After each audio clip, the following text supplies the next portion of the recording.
나흘 앞으로 다가온 박근혜 대통령에 대한 탄핵 소추안 표결을 둘러싸고 정치권 총력전에 들어갔습니다. 네, 시시각각 변하는 정가의 표정을 김병민 경희대 행정학과 개건 교수와 함께 짚어보겠습니다. 안녕하십니까? 네, 안녕하세요.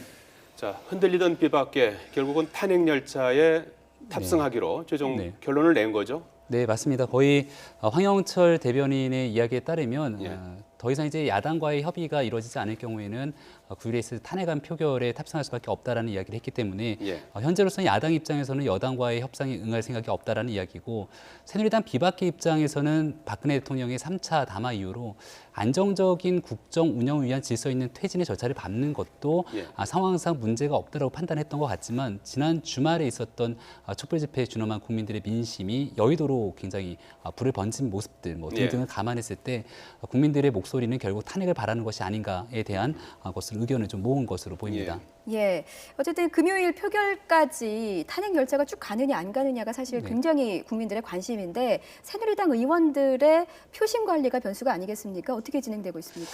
새누리당 의원들 같은 경우는 앞서 말씀드린 것처럼 초창기에 질서 있는 퇴진을 요청했던 이유는 단 한 가지거든요. 그러니까 말 그대로 탄핵안을 가결하게 되는 것도 하나의 방법이지만 탄핵안을 주도하게 됐던 이유 중에 하나는 박근혜 대통령이 스스로 물러나지 않겠다라는 전제 조건이 있었기 때문입니다. 그래서 박근혜 대통령이 날짜를 정하고 질서 있는 퇴진을 요구한다면, 그러니까 질서 있는 퇴진을 국민들 앞에 선언한다면 탄핵으로 인한 불안정한 절차보다는 시간을 정해놓고 대통령 선거에 대한 과정을 거칠 수 있게 되고, 또 그러한 기간 수개월에 달하는 기간 동안 여야가 나름대로 합의를 통해서 추천한 총리가 거국 중립 내각을 구성한다면 국정의 공백을 메울 수도 있다라는 여러 가지 장점들을 고려하지 않았을까라는 생각이 들어요.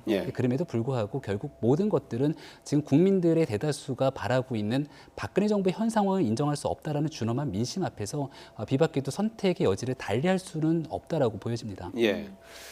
민주당이 지금 탄핵 소추안을 발의해 놓은 상태인데 내용에 보면 세월호 7시간 부분이 들어가 있지 않습니까? 이 부분도 좀 뺄 수 있다, 이런 좀 전향적인 입장으로 새누리당 비박계 의원들을 설득하고 있는 상황입니까? 그러니까 지금 발의는 돼 있는 상황이고 8일에 보고를 하게 되고 보고 이후에 24시간에서 72시간 내에 탄핵안이 가결되게 돼 있기 때문에 아마 이제 보고하는 절차에 들어가기 이전에 새누리당 의원들과의 협의를 통해서 바로 이 부분을 좀 제거할 수 있는, 수정할 수 있는 그런 논의 과정들을 거칠 수 있다라고 보여지고, 지금 현재로서는 비박계 의원들뿐만 아니라 친박계 의원들 중에서도 친박계도 각자의 성향들이 다 다른 거니까 약간 온건한 친박계 의원들도 실제 표결에 들어가게 되면 무기명 투표이기 때문에 그 과정에서는 탄핵의 찬성으로 돌아설 가능성도 일부 있다라는 그런 견해들이 보입니다. 그런 과정 속에서 여러 의원들의 안정적인 가결 정족수를 확보하기 위한 절차 중에 하나로도 볼 수 있을 것 같습니다.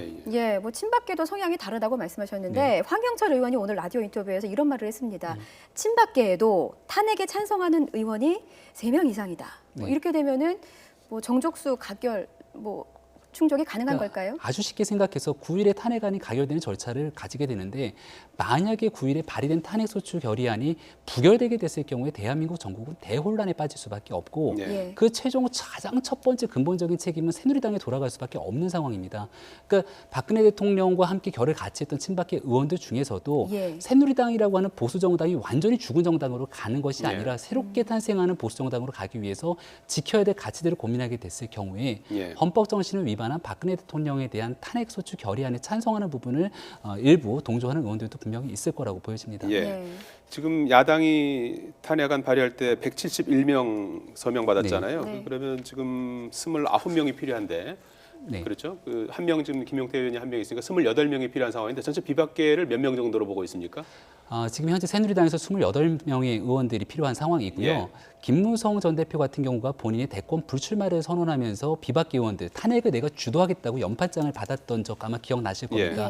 그때 이제 비박계 의원들이 40명이 넘는 사람들이 연판장에 서명한 것으로 알려졌기 때문에 지금 가결 정족수에 필요한 의원들의 숫자는 그때와 상황이 크게 변하지 않았다라면은 아마 문제없이 갈 수는 있다고 보여지지만 아마 가장 중요한 변수 중에 하나는 9일에 앞서서 현재부터 있는 기간 동안에 박근혜 대통령이 4차 담화를 할 수 있는 가능성이 좀 주목되는 거죠. 이 4차 담화를 통해서 야권이 주장했던 것처럼 시점을 정확하게 못을 받고 모든 것들을 국무총리에게 이양하게 되는 이선 후퇴까지 제안했을 경우에 이 비박계 의원들 중에서 혹여나 또다시 흔들리는 의원들이 나오진 않을까라는 고민들이 좀 생기는 거고요. 그래서 유승민 의원 같은 경우는 그런 모든 상황들을 가정하더라도 결국 논의의 중심은 야당과 여당 간의 협의를 통한 안정적인 총리를 선출하고 난 뒤에 질서 있는 퇴진이 아니면 이 모든 것들이 무용지물이기 때문에 야당과 협의를 하지 않게 됐을 경우에는 결국은 탄핵안에 가결할 수밖에 없다라는 입장을 또 표한 것도 사실입니다. 예. 그래서 박근혜 대통령이 어떤 의견을 뭐 표명하실지는 잘 모르겠으나 이 탄핵 열차를 멈추기에는 현재로서 너무 멀리 와 있는 게 아닌가 이렇게 보여집니다. 예, 변수는 박근혜 대통령의 담화가 될 수 있다 이제 이런 말씀이신 것 같고요. 오늘 국정조사 청와대 기관 보고가 있었지 않습니까? 또 새롭게 제기된 의혹들이 있었죠.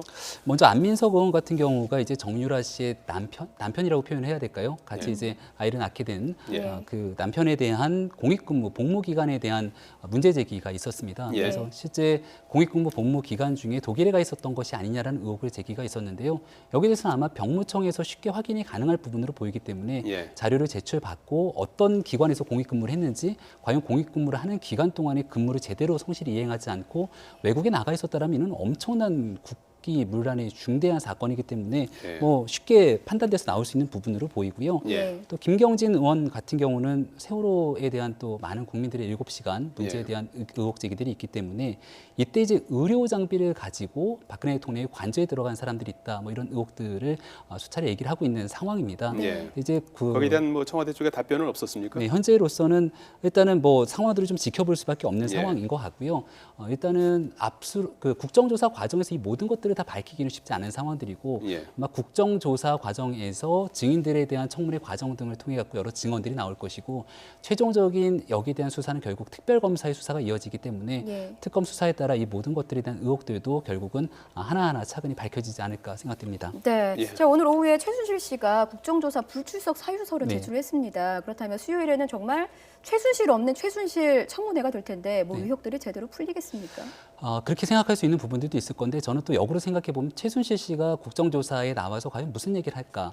단 한마디도 하지 않고 눈물만 흘리다 들어가진 않을까라는 생각도 나는데 그럼에도 불구하고 나왔으면 좋겠지만 최순실 씨 스스로 국정조사에 설 수 있는 그런 모든 기회들을 자체를 다 차단시켜 버렸기 때문에 이 최순실 씨에 대한 의혹에 대해서 최순실 씨 말고 고영태 씨라든지 그리고 안종범 전 수석이라든지 여러 핵심 증인들은 반드시 국정조사 청문회 자리에 쓸 겁니다. 여기서 최순실 씨에 대한 의혹들이 더 낱낱이 국민들께 밝혀질 것 같고 그런 과정들을 우리가 좀 지켜볼 필요가 있을 거라고 보입니다. 내일과 모레 뭐 전국의 TV로 이제 생중계가 되니까 같이 좀 지켜봐야 될 것 같습니다. 김병민 경희대 행정학과 객원 교수였습니다. 고맙습니다. 고맙습니다.